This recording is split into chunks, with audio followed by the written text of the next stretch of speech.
श्री स्वामी समर्थ. तुमच्याही घरात वास्तुदोष असेल तर रोज घरात शालिग्रामची पूजा करा.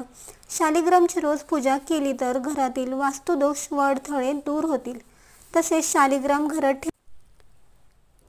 ठेवल्यास माता लक्ष्मी स्थिर होईल. दारिद्र्य आणि गरिबी दूर होते. ज्या घरात शालिग्रामची रोज पूजा होते ते घर सुख आणि समृद्धीने भरून जाते. त्यामुळे तुमच्याही घरात शालिग्राम अवश्य आणा.